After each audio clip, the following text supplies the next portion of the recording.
And that's part of why I think doctors fall into the trap, because they don't realize that. They just see that they're making a lot of money now. The money has come in, and they've had all this time of pent-up demand, and then now they have the money, so they want to spend it, and they feel like they need to reward themselves for all of this delayed gratification. So you can totally justify it, and you can totally feel okay about it, but you don't realize actually that despite making this large income, after taxes and when you account for the fact you have to plan for your own retirement and you have a defined period of time where you can do that, you're not as rich as you think.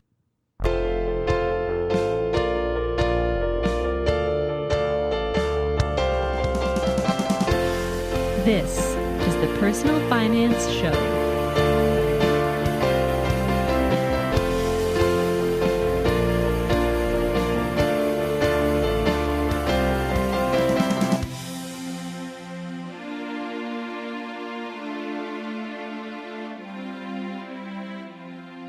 Hi, I'm Bo Humphreys, and this is the Personal Finance Show. The Loonie Doctor wants to keep new doctors from falling into the lifestyle inflation trap. The Loonie Doctor prefers to remain anonymous, so all I can tell you is that he is a doctor, and he lives somewhere in southern Ontario. As you may have heard, doctors aren't always the best at managing their own personal finances, and it's not surprising. I want my doctor to be really good at being a doctor. They have tons of information in their brains, and for many, there is no more room for finances. And it may seem like doctors don't need help because they make so much money, but the sad truth is that the more money you make, the more debt and subsequent trouble you can get into. The path to getting your medical license is often very long. You get your undergrad, then 3 to 4 years of medical school, and then 3 or more years of residency before you start making what you and I would consider to be real doctor money.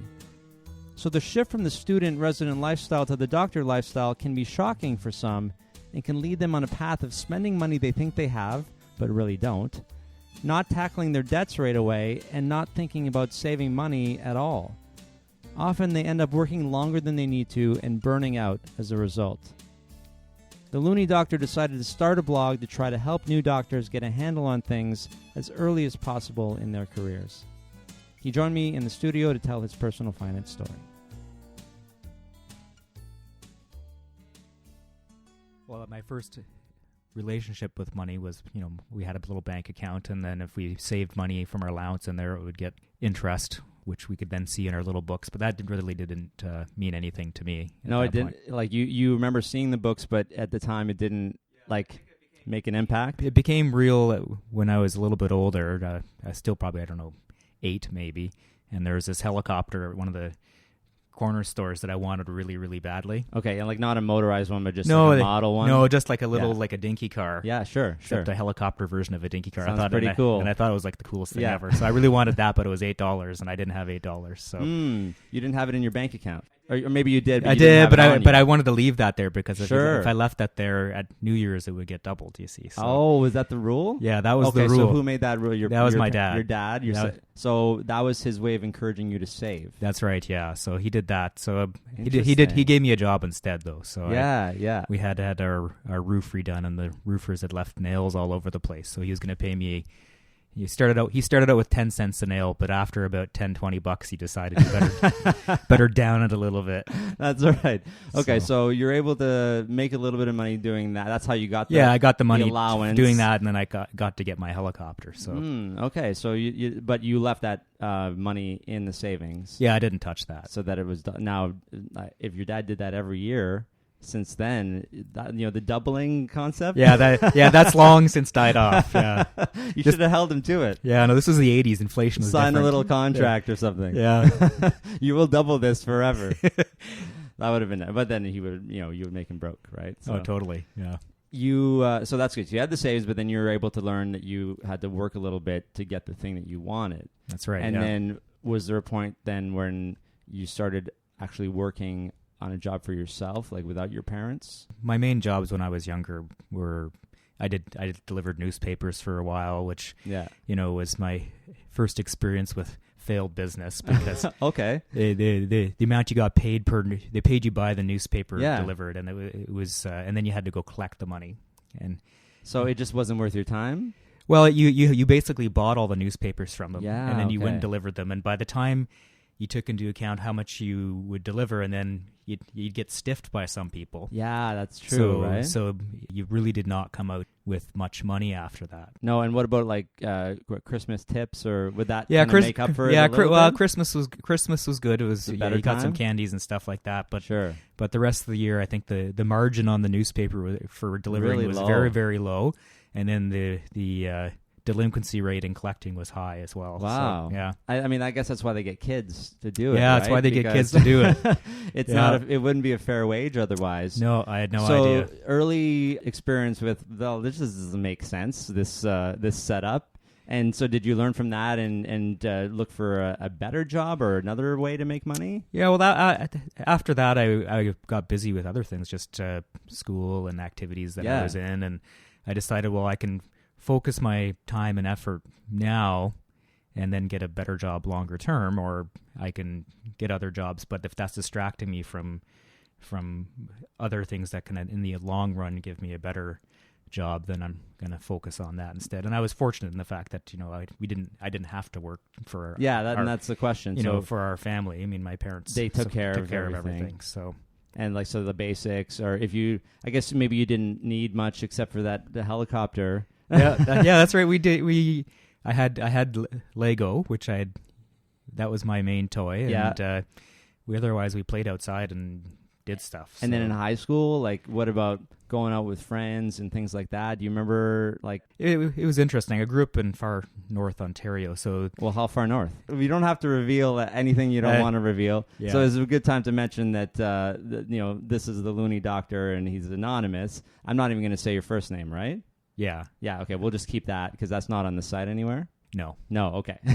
So so we'll try to pay attention to that going forward. I'm going to edit out the thing that I just said. Yeah, that reveals that's right. where the Loonie Doctor is from.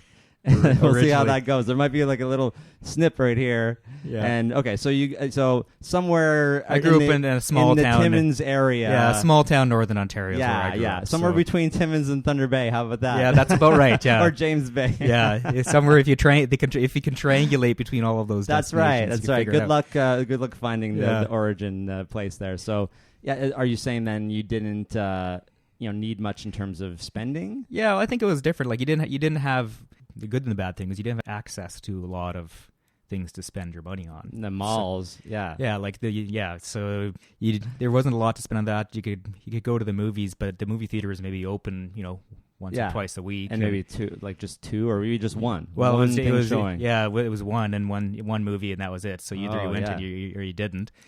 So you hung out with your friends most of the time. That was really the main pastime. And that didn't have to cost anything really. Would you get if you needed money to buy dinner or something, your parents would be like, here's a whatever. Did you have allowance still? Yeah, we had an allowance, Yeah. but you could probably do not a dinner, but you could probably you could go to lunch. You could go to a movie once every couple of Toonie weeks. Tuesday. I think I mentioned Toonie Tuesday all the time. For some reason. Yeah. You could go to a movie. Anybody once who in a grew while. up sort of in the 80s, 90s ish might remember getting lunch for $2. Yeah, you could do that, or you could rent a movie. Yeah, exactly. Back when they had movie rentals. Okay, so no real, I guess need is probably the wrong word, but you didn't have a lot of wants and desires for excess or stuff.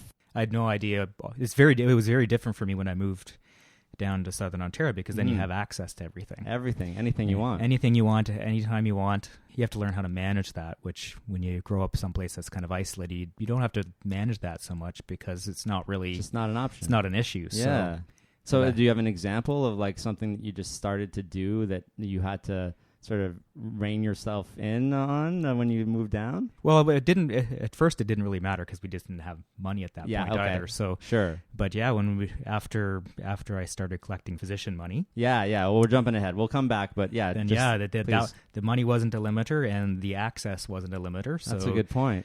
You could go crazy. Okay, so let's talk about that more later in terms of how physicians might manage that situation, because that does sound tricky, right? Especially I'll just say this briefly, but you're a poor student, you're a semi-poor resident, and maybe even fellow, and then you become full physician, and you are raking it in, right? As people would say. Yep. And if you don't know how to keep your lifestyle inflation down, you could. Oh yeah, it's a perfect storm. It is. Okay, great. So really so let's go back then. So you somehow know that you're gonna get your earning potential more by just focusing on school, and so you got so I'm guessing you got great grades then. You were able to focus. Yeah, I did really well early high school. Yeah, and then I figured out that for things like medicine or teaching or the things I wanted to do was actually the university grades. Oh, that mattered. Okay, so I decided I should pace myself. So I kind of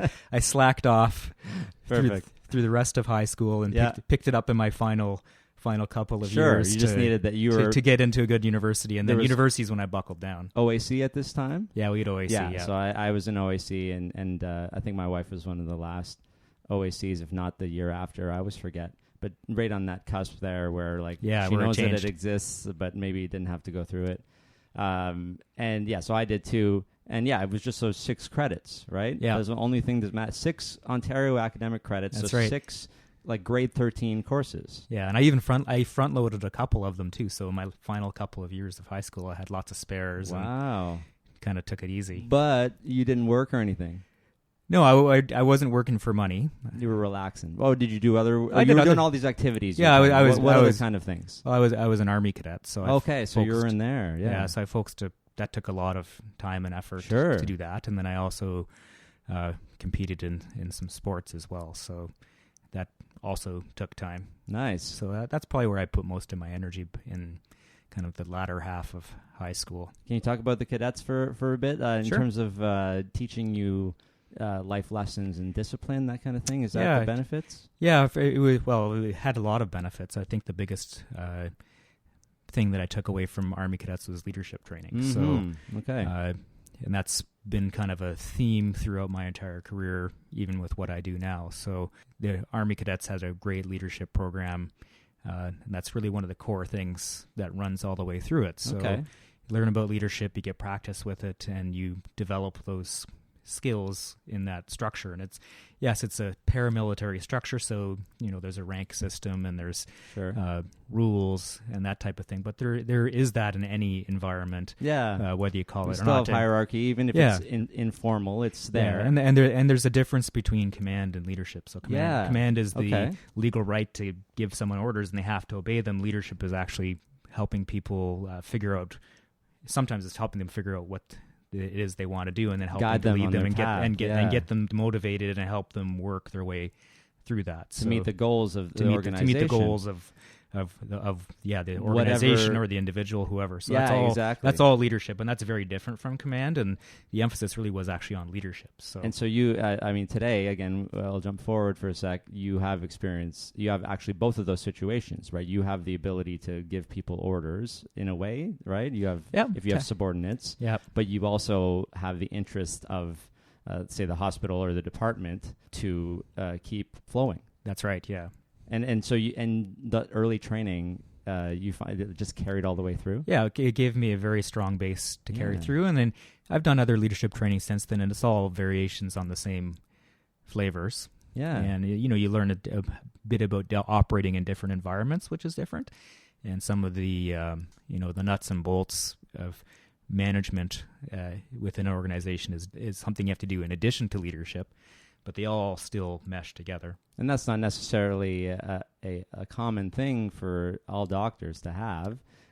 You don't have to have leadership abilities at all necessarily to be a doctor, right? You don't. And that's the one thing about medicine that's great is you can do pretty much anything. Yeah. And there's enough need in enough different areas that you can always, if you can find an area where there's a need and something needs to be developed, well, you can go in there and you can develop that. So it has all those opportunities, which is great because people can self-select what to do within that. So some people would not want to do, I'd say most don't want to do anything in a large leadership or capacity. Administrative capacity. It's very few that do. Sure, but and even for myself, I'll do it in areas where I think actually I can do something good and make a difference with add value. I'm not into going to meetings, and I don't like doing a bunch of talking without actually doing things. Sure. So I'm only going to take on something where I think I actually can develop it into something really good. So, and it's good that you have that luxury to be able to do that, right? oh yeah, I've been very lucky. Yeah, because med school is really difficult, and residency as well, and then you would have spent time in fellowship as well. Yeah. So we'll get through that path in a sec. So you're heading to university now. You're chilling for a bit. Let's go doing your cadets. Yeah. So you're busy. I was busy. Just not like working the retail jobs like everybody else. No, is I doing. didn't do that. Yeah. But I feel. I mean, I worked in the summer, but.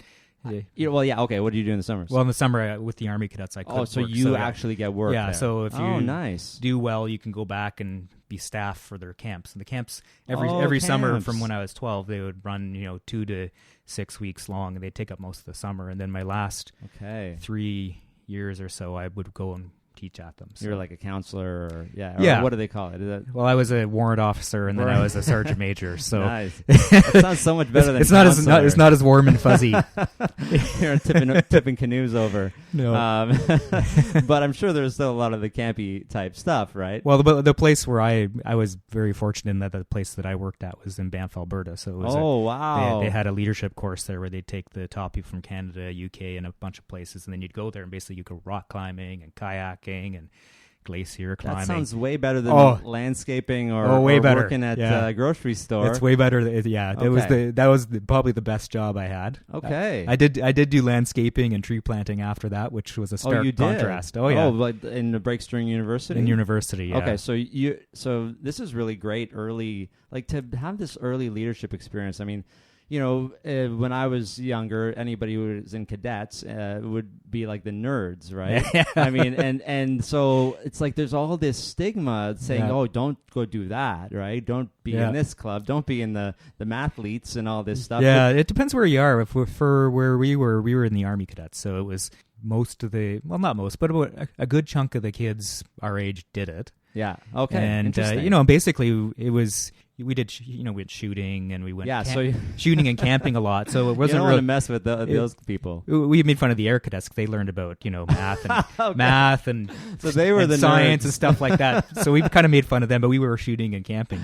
So that was our thing. So it was where else do you get as a bunch of teenagers to go camping with other bunch of teenagers of boys and girls all together and get to hang out for weekends? Like it was pretty, and you get to travel places. Yeah, this opportunity to work in the summers, going all the way to Banff. And do you remember? Was it decent money, or was it just like living money? It didn't pay much, I think. But it didn't matter. I mean, the experience itself was amazing. Well, you didn't have to pay for anything in the summer. No, exactly. Because you didn't have an opportunity to really spend your money because you're on base. You're doing all this the whole summer. So you'd finish up a summer with probably $2,000, and that sounds great. Yeah, and that, and that's 2019. Well, you're gonna $1990. So is that how you paid for your school then, or did your parents cover that? No, my parents helped out with our first degree, so that was nice. They had two major financial goals. One was to pay for both my sister and I to go to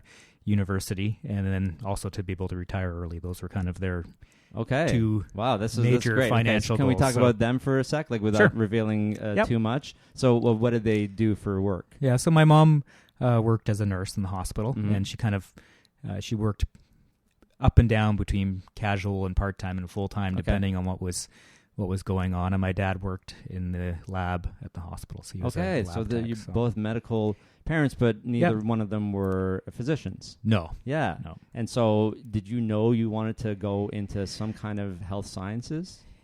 Was that early or no? Well, I had no idea when I was younger, but at the time I went to university, yes. Yeah, so you started, so I'm guessing then you went into sciences. I knew from high school that I wanted to go into science. Okay.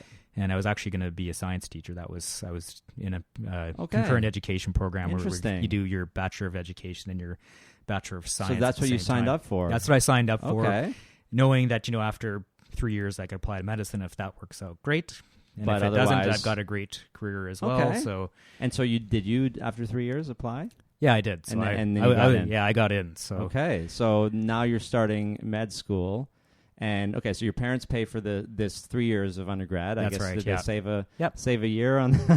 Well, did it get transferred over? Well, no, that was part of the So they helped bridge me my first year into medicine. First year into medicine. Okay, so that last year. And it was good because when we always lived in a budget in our house, and then when I went to university, I got a budget. And so they gave you like a physical budget? Oh yeah, my dad gave me a Quattro Pro spreadsheet, which was my first Quattro budget. Pro. Oh yeah, and everything on it was itemized. This is before, to the dollar. Excel, like Lotus 1, 2, 3. This was this was that early generation. software. Anybody who's listening who's of a certain age, this Excel or Google Sheets. It was an upgrade from the stone tablets and those little tapes that you used to put in. Oh man, crazy! You stuck to this budget then? Oh yeah, I had to because the tuition would be paid right away. Yep.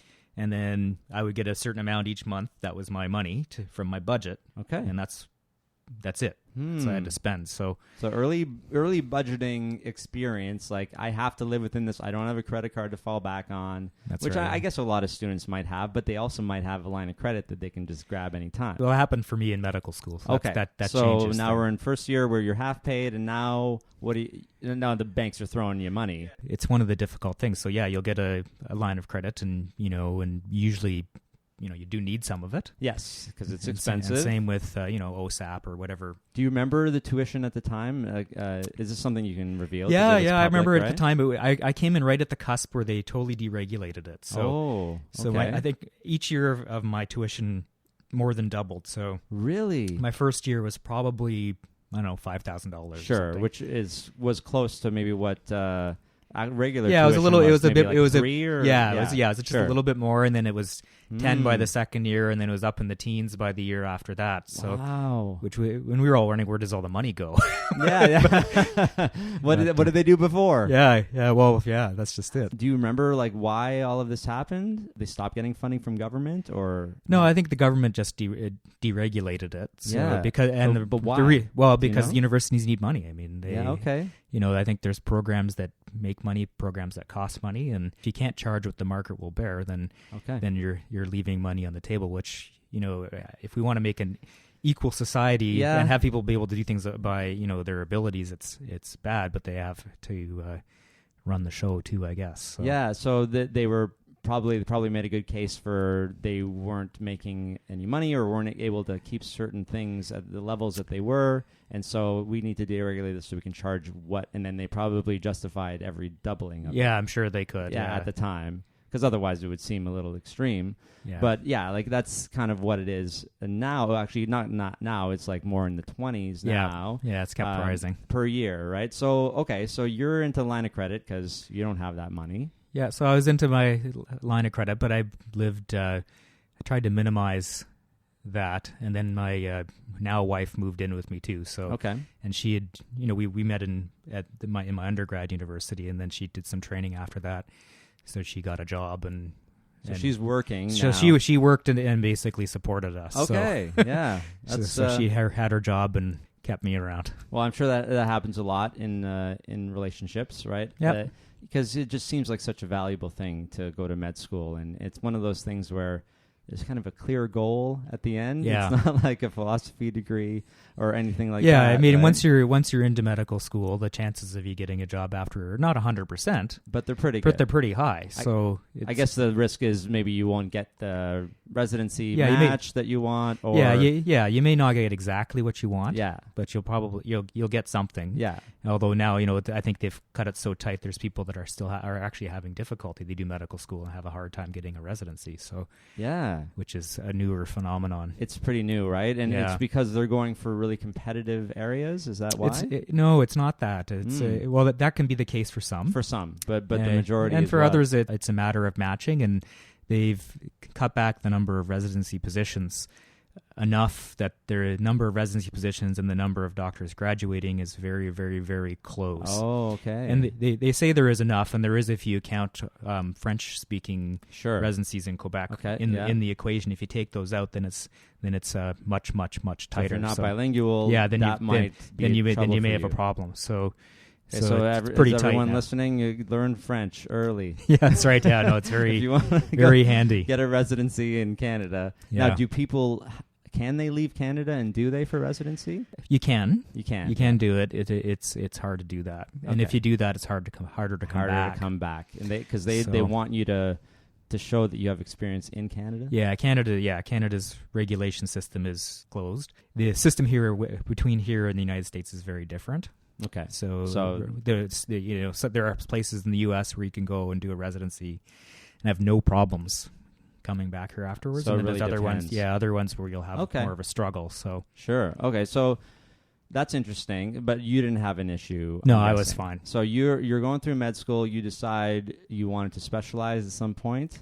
Yeah, I started off, I wanted to be rural family doctor because that's the only kind of doctor I actually knew. Of course, that's all we know. And then as I went through different rotations, I found things that I like and that I didn't like, and then I ended up where I am. So yeah.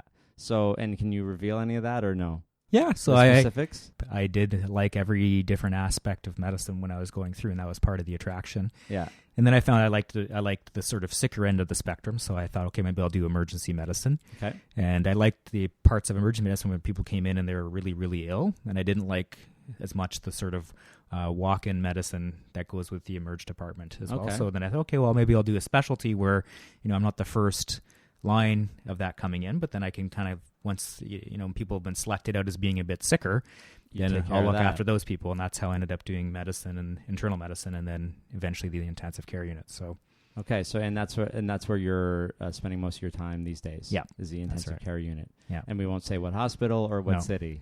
Excellent. So and so let's talk about the finances during this part then. Okay, so your now wife, but girlfriend at the time, supporting both of you, and plus a line of credit for tuition and that kind of stuff. But at a certain point, then you go into residency. Yeah. And how long was your residency, or how long was it to start? Yeah, so my residency, it ended up being 6 years. So. But yeah, okay, and that was, you knew that from the beginning? Well, I knew you do 3, yeah, and then after that you'll pick either another year to finish off a generalized specialty, or you'll pick another 2 to 3 years to pick specialization. If you don't want to be a general practitioner or family doctor. Yeah, well, family medicine would be 2 to 3 years. Yeah. And then I went into internal medicine, which is automatically 3. Okay. And then all of the subspecialties of medicine are another couple years after that. So how much is this, I don't know if this is public or typical, how much does a resident typically get paid? It's a moving target. I probably couldn't. Is there a range? Yeah, I plotted it out on one of my blog posts at one point. But it fits kind of if you look at people the typical age group of someone going through residency, we're somewhere between the 50th and the 75th percentile compared to other people our age within Canada in terms of income. So it's upper middle class. So if the typical is $100,000, or let's say 50. Yeah, it'd be probably closer to 50. 50, then maybe they're making what? 50 to 75% of that? Is that what you're saying? When I went through, we started off 37, and then I peaked out around 50. Yeah, you can reveal yours. Yeah, it's that was, and it's probably moved a line. That was how many years ago? If that would have been the early 2000s. Yeah. Okay. So you're making somewhere between 37 and 50 as you go along. This is livable, especially at the time. For sure, that's a nice, comfortable. It's not full doctor money. Definitely not specialist money, but it's what, like you said, somebody coming out of university might make if, like, I was starting an accounting job, or actually I wouldn't say advertising and marketing, because they started way lower than that if I remember. But so you do start to get paid. Yeah, you get paid, and it's livable. I mean, it's not corrected for the number of hours that you work. Yeah, but it does give you it gives you money to start supporting yourself, because you're working like the same doctor hours that you would be working when you're not a resident, right? When you're later on, when you're a full doctor, right? Yeah, usually. Residents don't realize that usually. They don't really know until they start doing it? Yeah. The thing that's different, though, is when you have graduated, and then you have a bit more control over the situation. So you can work similar hours to what you did before, and you'll make more money. You can work less hours and make less money.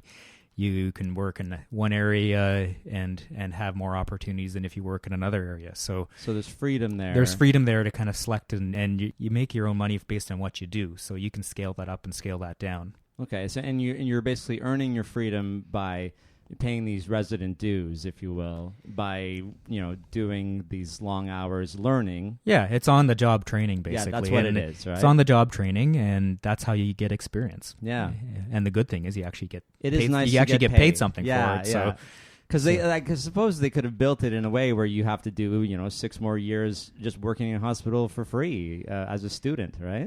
Yeah, probably. That could have been the original plan. Could have been the original plan. I like that this is a paid. I like it especially because my wife is doing this. Yeah, well, you also need some light at the end of the tunnel, and that's one of the problems with medicine is that yes, you do eventually have a high paying job. Yeah, but there's a lot of delayed gratification to get there. So if you have that all pent up along the way without any gradual improvement, if it was 10 years. Yeah, of nothing. It's like you suddenly win the lottery. You'd be like one of these people who has nothing, wins the lottery, and blows it all in 1 year, and they're broke again. That's a great point. So the contrast would be even more than it is now. Yeah. And so your experience then.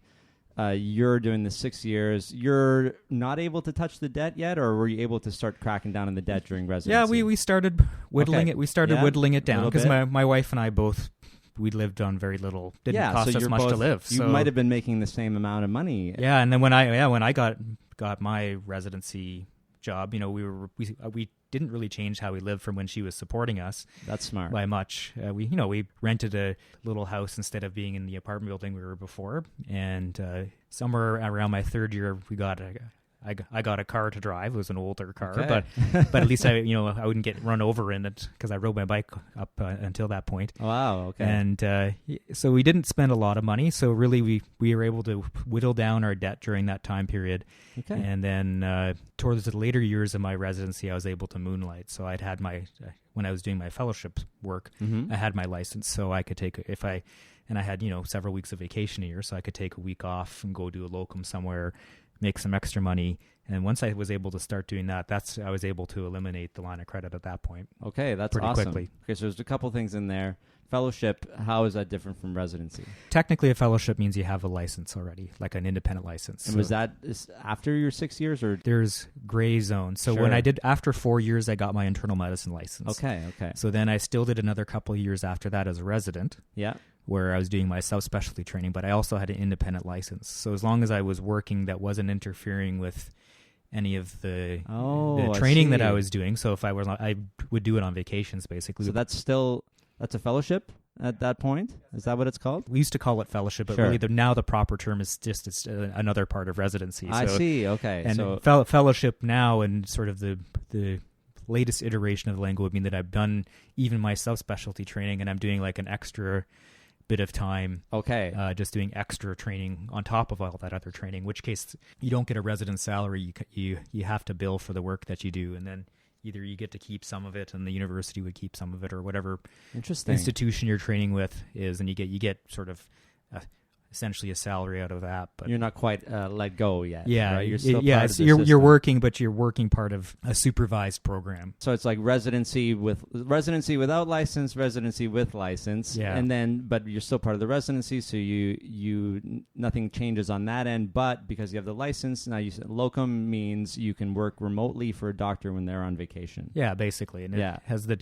dual benefits. One is that you're vacation isn't spending money somewhere, and two, that you're actually making money. So doing that knocks off the debt pretty quickly. I mean, it comes at the cost of vacation, of not having vacation. But and how was med school and residency for that? Like, I mean, I guess you weren't used to going on vacation.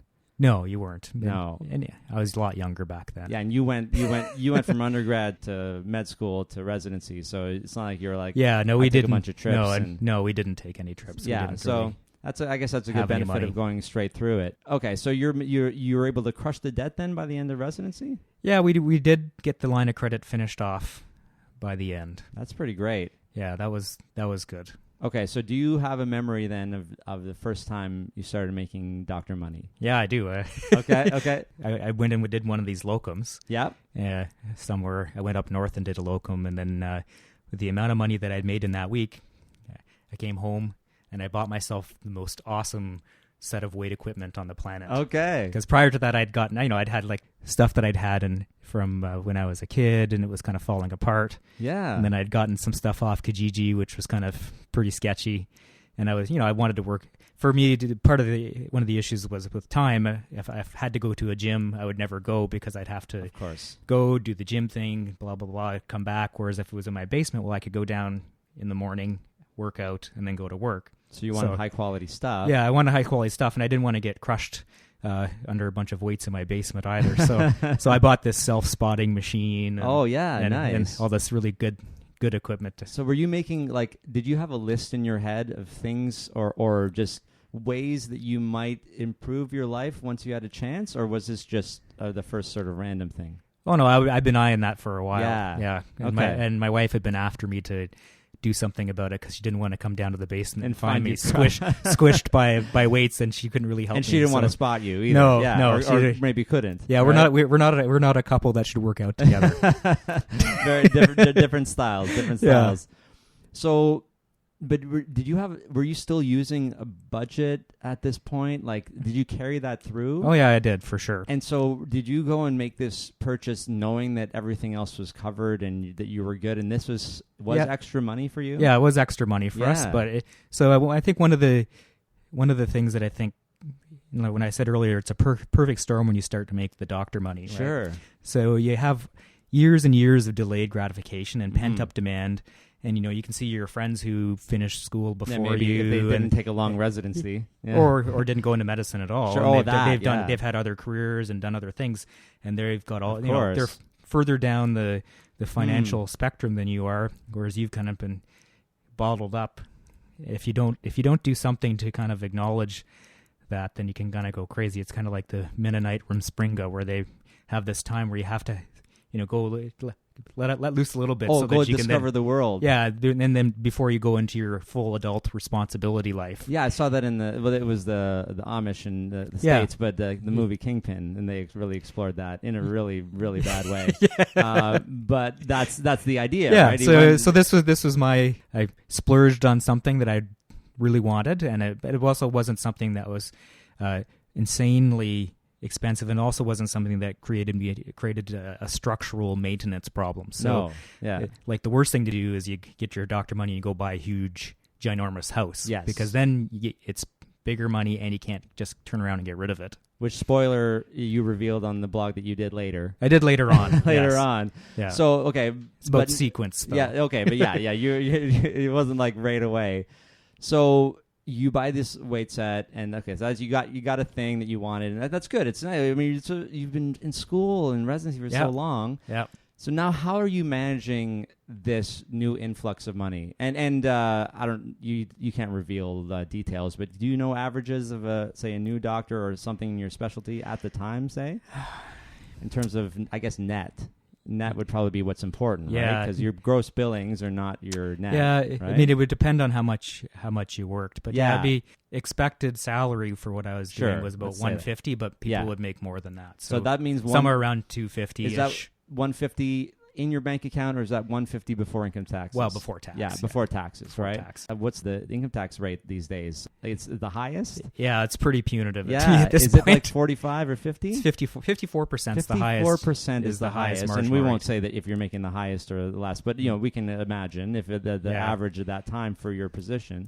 Yeah. So you don't even get to keep all of it. You get to keep half or less than half of that. Yeah, it's funny. I think people that make more money have more disposable income. Yes. So yes, we can absorb more tax rates to help pay for what's going on. I think that is actually fair. I feel that way too. And that's part of how we can make a society work. However, at some point, if you start to cross psychological barriers where people are it's actually going to modify people's behaviors. And you start to have a tax that suppresses productivity. Okay, which I think they're not going to do more. Yeah, and with these, even 5 years ago, it was 48% was the highest marginal tax rate, and now it's 54. Well, now it's there's a 5% clawback from the government before you get paid. Okay, and then there's the 54% on top of that. And we have other dues and things that we have to pay that have all risen as well, even though our incomes have not. So even though we do make a lot of income, there's very much diminishing returns after a certain point. And there's a lot of doctors now who I know are scaling back or cutting back or kind of looking, we're always weighing, how much of my investment of my time and that's a good sacrifice time with my family and run myself into the ground am I going to do for what kind of return? And, maybe I should just work less and enjoy it, because if I work more, even though it's filling a need, if I'm getting 40 cents on the dollar, Yeah, I don't know. Very interesting. Should I do that and then I have to retire earlier because I've destroyed my body, or can I work slower and longer and not lose as much to the tax, and then have a more? Should I smooth it out more? Because that's one of the difficulties about medicine, is that you have this long period of time where you don't make a lot of income and you accrue a lot of debt. Yes, and then you have to pay that off, and then you start later, essentially, to actually have your debt paid off and be making income. So you have a compressed period of time in which to save for your retirement and do these things. And if yes, you make more money, but if the amount you make gets cut because of the tax system, it's actually harder to make more in a compressed period of time compared to somebody who has a long period of time stretched out where they can make, a good wage and not lose as much to tax over that longer period of time, and they get earlier compounding growth and all these things. So that's a really interesting point to make, right? Because we always think, doctors raking it in, but you're right. You have less of a time horizon, less compounding time. If somebody starts when they're 19 years old working, it's very hard to catch up to that. I don't know what I should look this up. I don't know what a lot of the trades make, but I feel like it's really decent money. No, they do. Days, they do. Yeah, they do well. Yeah, and so if you're doing that, you didn't have any school debt. Or you took maybe 2 years or whatever the apprenticeship was, and you're probably I think I just spoke to someone. You get paid during your apprenticeship, like residency anyway. Yep. So they're making money from the get-go. They're saving up. They could very likely be financially independent before a doctor. Oh yeah, because of the late start. Easily, yeah. That's So I think that's part of why I think doctors fall into the trap, because they don't realize that. They just see that they're making a lot of money now. So then they spend it all. And the money has come in, and they've had all this time of pent-up demand, and then now they have the money, so they want to spend it, and they feel like they need to reward themselves for all of this delayed gratification. So yeah, I was totally fine with you getting those weights. Yeah. That so seemed right. Yeah, no, and that's the thing. So you can totally justify it, and you can totally feel okay about it, but you don't realize actually that despite making this large income, after taxes, and when you account for the fact you have to plan for your own retirement and you have a defined period of time where you can do that, you're not as rich as you think. Yeah. And you don't want to find that out later, which is what happens to a lot of people. They don't realize till they're now staring it in the face, or something happens and they can't work as much anymore. Yeah, those are the things we need to worry about. And as physicians, you're much more aware that hopefully that can happen depending on what area you work in, especially. Yeah. Did you then start to make a savings plan, retirement plan, maxing out things, or what? I said my parents' two goals. One was to send us to university, and the other one was to retire early. So my dad gave me the wealthy barber, and okay, you had that, and immediately, even when I was a resident, back then we didn't have TFSAs, but I would max out my RRSP every year, even as a resident, just because I didn't declare the deduction yet, because I waited till I had a higher income to do that. Yeah, okay. But and then when TFSAs came out, I would stuff those too, and then by that point, I was already a physician, so practicing independently. So you put money in an RRSP account, but you wouldn't. You can declare the deduction later. You can just sort of save them all up. Yeah, you can. So when I was a resident, 7 years or something, or no, or is it just? No, I think it's indefinitely. Don't quote me on that, yeah, but I think you can. But it only matters if you're going to have a huge income jump, which you do predictably as a physician. I don't know if you write about this, but is this something you've written about? Like, if you do this, then of course, I probably have. I think currently it would be different, because now the TFSA I think has changed the landscape. You would put the money in there. I would, if that was there, sure. I would have done the TFSA, because you wouldn't have had that much money to put away. Anyway. I would have had to choose one or the other. That's right. Okay, and I would have chosen a TFSA hands down. But that was sort of you're doing the TFSA sort of in that you were putting money aside in something, but not claiming the low tax credit you would get. No, you're waiting till you have to. You have to put money. You have to pay yourself first and put money away for your future before you get the money in your hand. And then you would have had tuition education credits as well.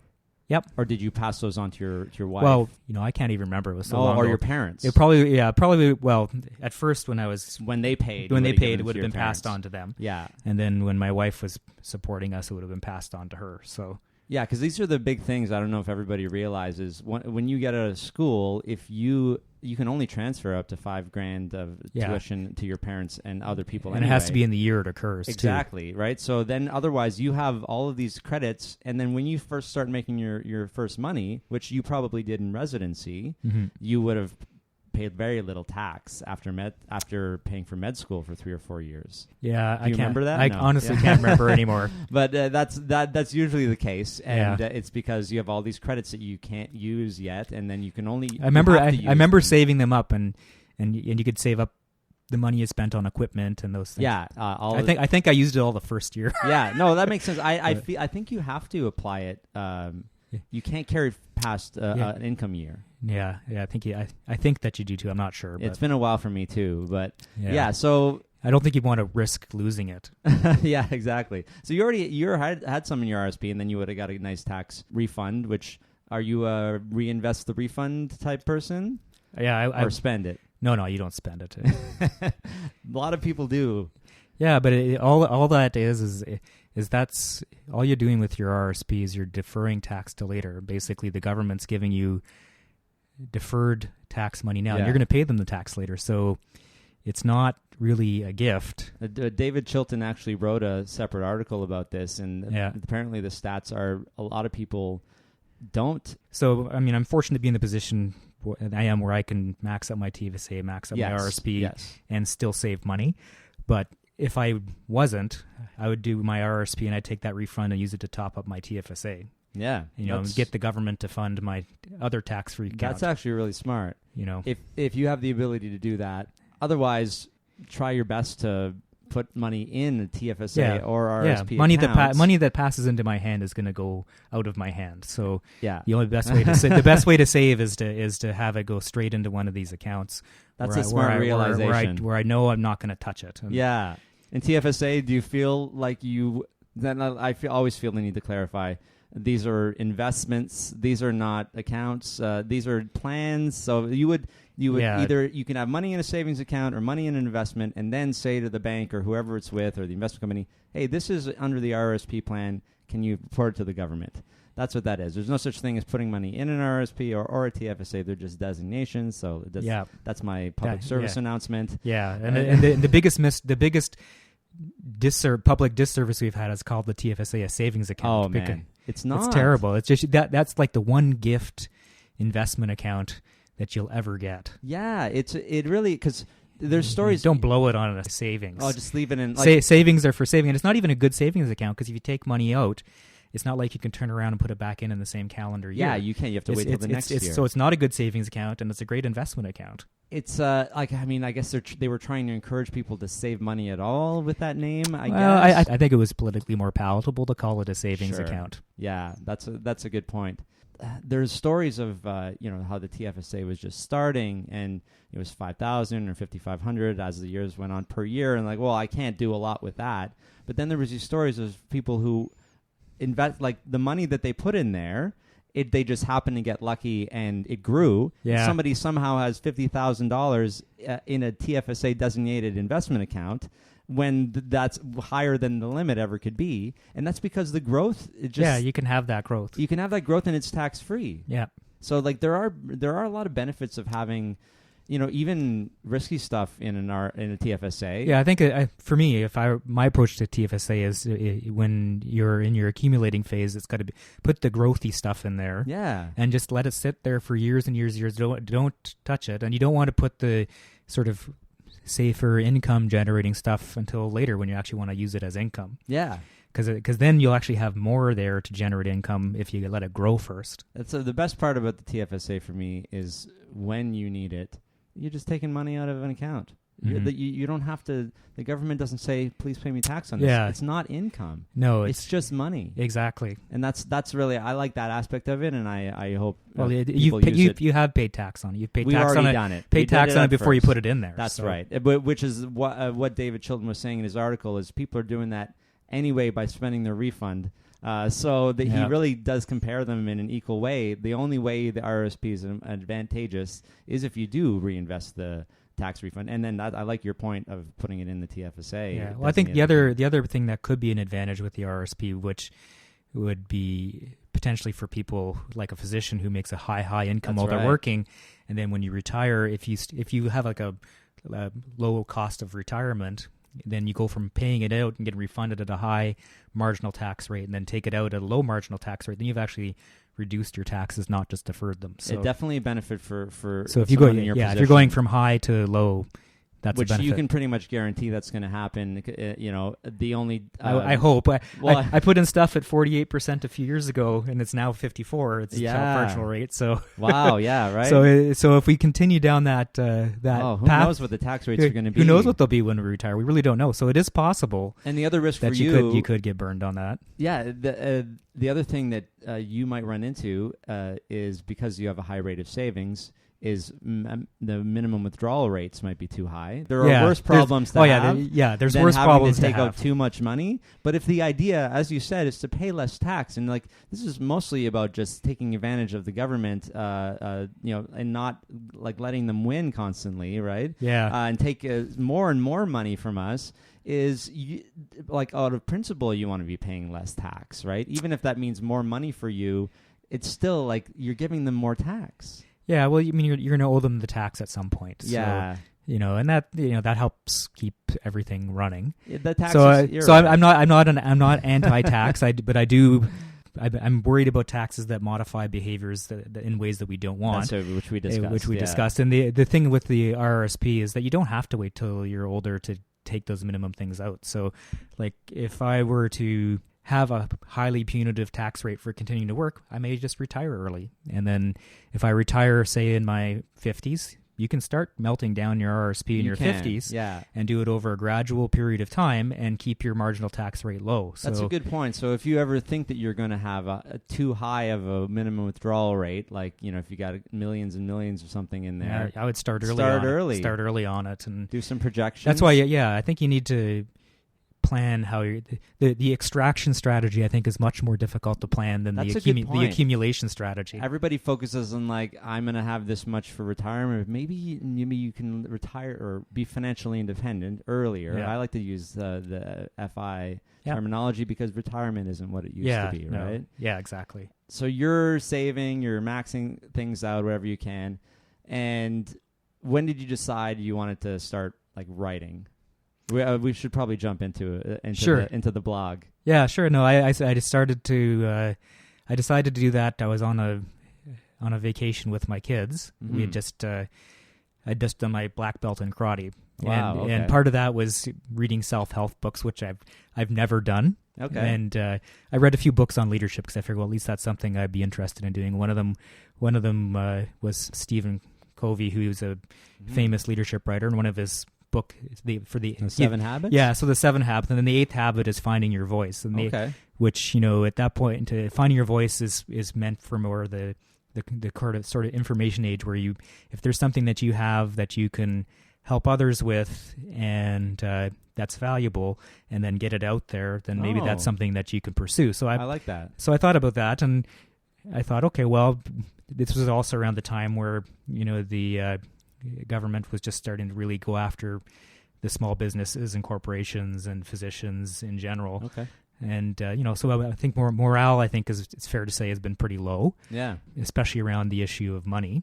Mm-hmm. And I thought, well, this is something I do know about. And, you can have a healthy relationship with it or a bad one. And a lot of doctors are starting to actually pay a bit more attention now, because there's, before you just put your head to the grindstone and you'd go. Yeah. And you enjoyed your work and you knew you were going to be financially secure and everything's good. But if you're being vilified and your financial piece is being targeted, well, you don't feel so secure anymore, and you don't feel as warm and fuzzy about it anymore, and that leads people to get burnt out. Sure. So they're working harder to sort of make up for it? Well, there's two approaches. Yeah. One is, I think the assumption is when they do this that people just work harder to continue to support their lifestyle, and if they leak more out as tax, then they'll accept that. But I think the smarter way really is to look at how you're spending your money and make sure you're doing it in a way that actually is you're getting enjoyment out of it. Mm-hmm. And then when you look at your work, well, if you handle your finances correctly, then your work can be something that you enjoy and find rewarding, and it's not just for money. Because if it's just for money, you're going to burn out, you're going to hate it, and you're not going to last. You're not going to have the career you could have had. If you get your financial house in order as a physician, you can have the best career ever, because you'll be fine financially, and you can be free to kind of shift into all these different opportunities that come up as a physician to kind of go where you think you're needed and where the interest is and where you think you can actually do something good with your time. And not worry about money. And not worry about money. Money should never be the goal, right? It shouldn't be. But if people are spending and they have to have their money to support what they're spending, then they have to work. Now it's and a they prison. They have to do that. Whereas if you can free yourself from that, you can actually do so much more. What a terrible thing, right? Where you train for so long to get this high-paying job, and now you're being held hostage by this lifestyle that you think that you either deserve or can afford, but you really can't. Yeah, and we've created those cages ourselves. Yeah, that's true. Eh? You know, so it is something we can actually control. Yeah, and so you had this insight because it seems like you never had a lot of issue with this kind of self-control, other than the weights or what? Did you ever have any other incidents? Oh yeah, no, I've spent money in other ways too, but we've always made sure that our plan was on track, and then if we had extra, it's the extra money. Then we could decide what to do with it. Yeah, that's very responsible. It just seems like something that you've built up from when you were a kid, and even in the cadets probably helped you. And your parents are very careful or precise. They're careful, and they just even for my grandparents, they enjoy things that don't cost a lot of money. And my wife and I were the same, and we've still been the same. And with our kids, we're the same. We do a lot of things together that don't cost a lot of money, and we're quite happy with that. Mm-hmm. And we have also done things that have cost us a lot of money, and we honestly haven't enjoyed it as much. We have done some of the expensive vacations, and it was okay, but we missed our dogs, and I would be annoyed by it because I know that this is costing me so much money and I have to work so much to actually pay for all of this. Yeah, that it's not really as enjoyable realizing that. So.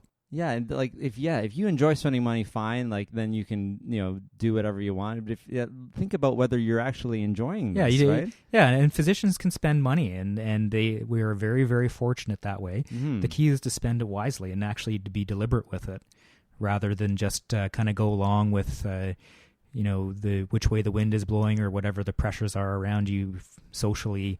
What a doctor's supposed to be. Yeah, to be. Don't be what a doctor's supposed to be. Yeah, be yourself. Yeah. And do what you think is important, and don't worry about what anybody else thinks. Absolutely. So you were thinking of a domain for this blog, or you knew you wanted to write online. That was the thing, or were you thinking of maybe writing a book or what? Well, I thought I'd write online. It's a bit more free form. So. And the domains, did you have the Loonie Doctor, which is a play on Canadian words, $1, right? Yeah.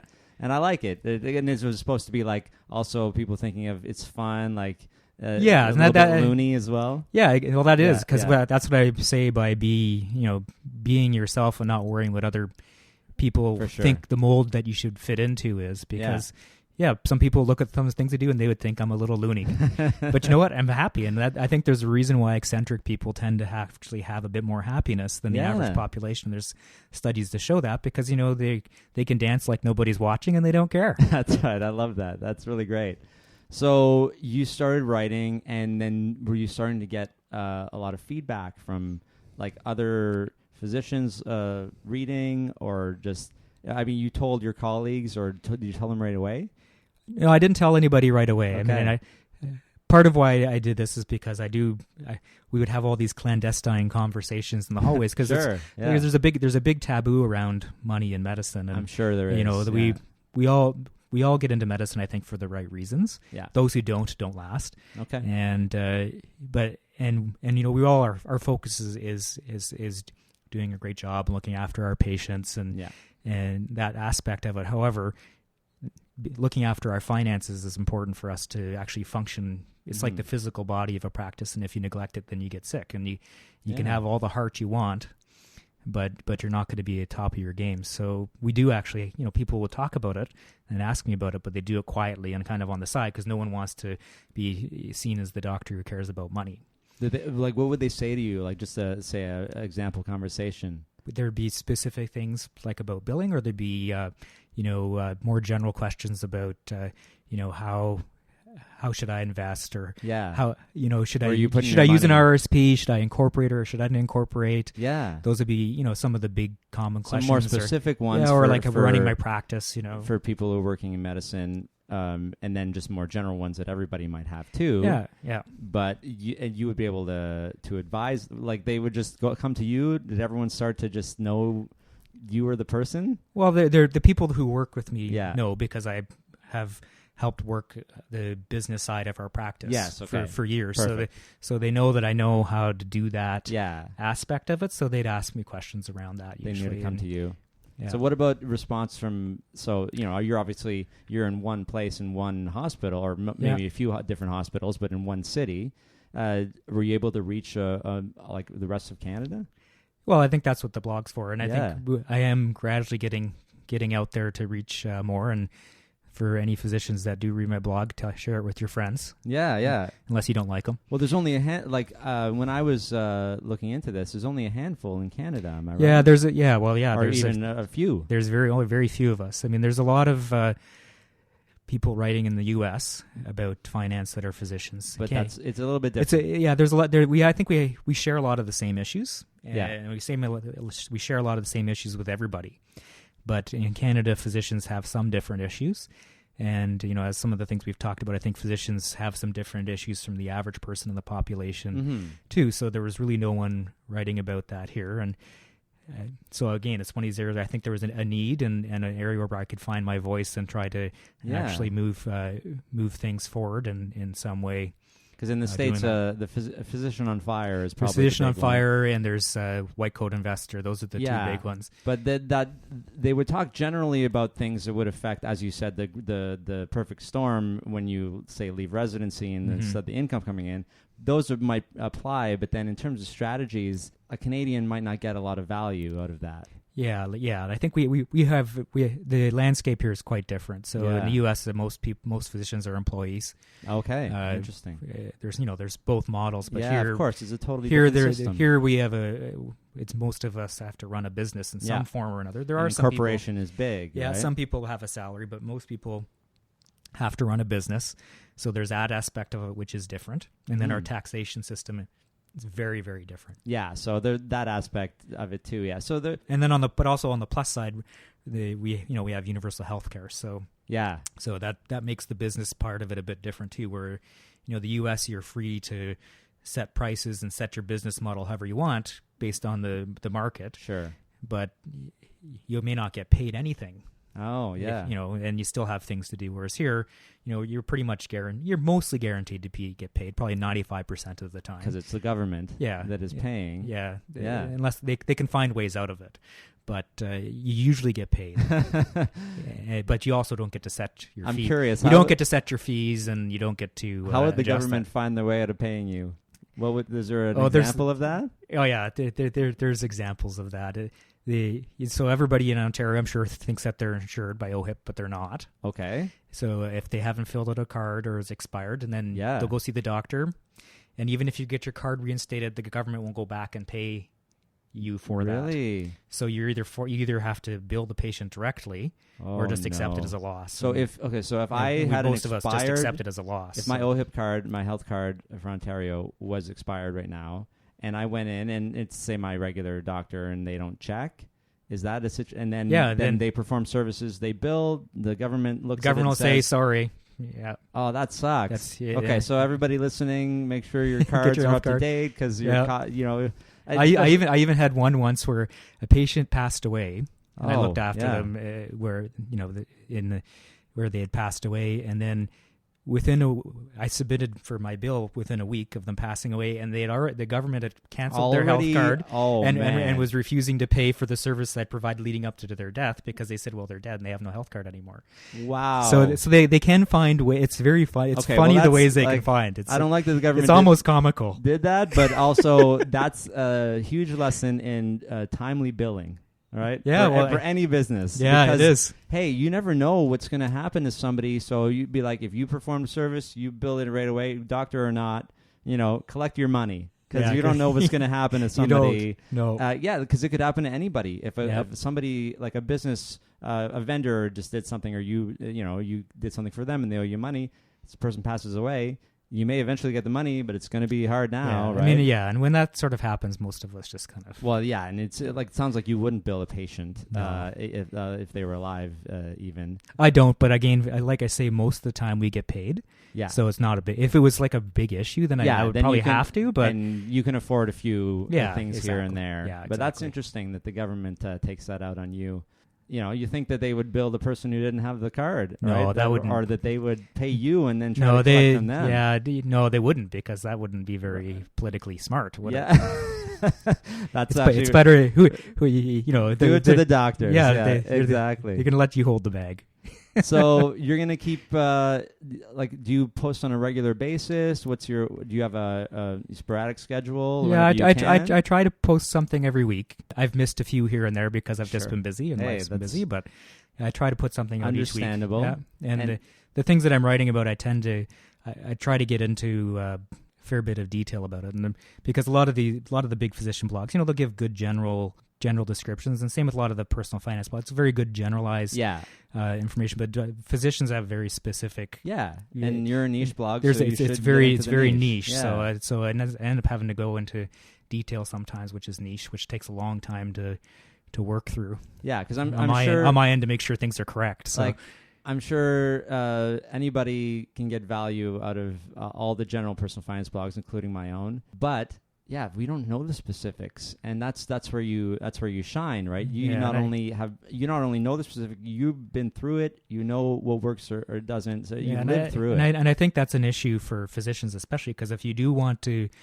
do managing your own finances as a physician, you can do that, but find the information that you need to do, that's more difficult because it is specialized. Mm-hmm. And then they also there's a big industry of people who would love to do it for you. Yes. Who have all that information, and they won't put it out there freely. No. Because that's how they make their livings too. So yeah. So you can pay for it, and it's hard to find it if you're not. And there's good reasons for that too, because it is very specialized.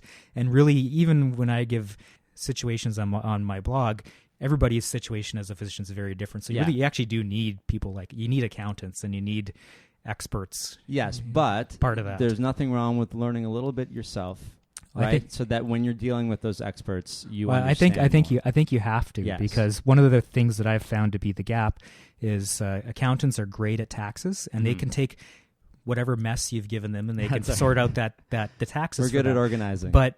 And if you have a financial advisor and you're using that, or you're doing it yourself, if you don't organize your portfolio the right way, well, there's not much the accountant can do with that. That's right. And you have to kind of know a bit yourself to know how you can bridge from one to the other.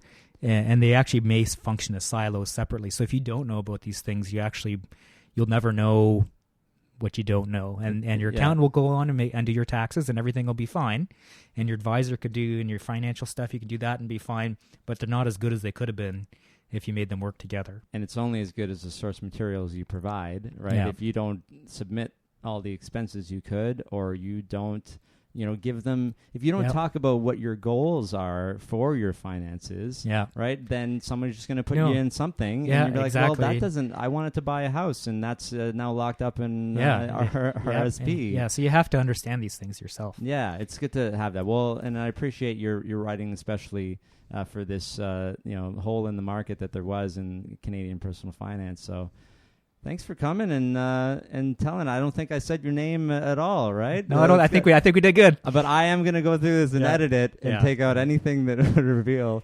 So so it's looniedoctor.ca. Yeah, and that's LOONIE, right? Doctor is pretty standard, and you can. Go online and read. And can people? I think I couldn't get a hold of you on the website, but you're saying you maybe put back a contact. Yeah, I fixed it back. Okay, so great. So there's a way to contact you on the site. People can ask you specific questions.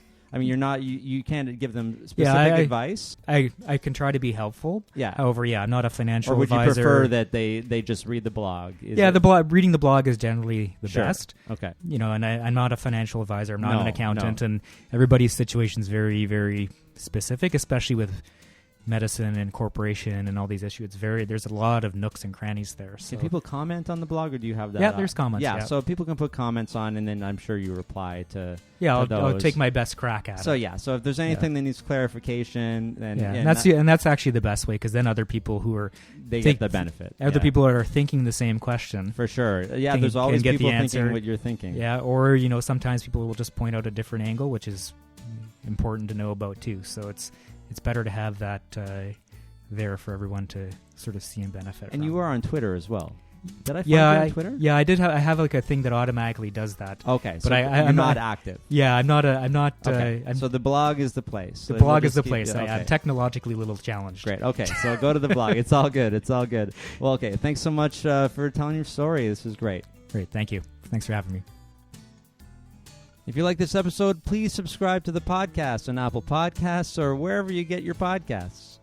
While you're there, please leave me a 5-star rating, a review, or both. If you're already a subscriber, you're awesome. Please join my Facebook group so I can thank you personally.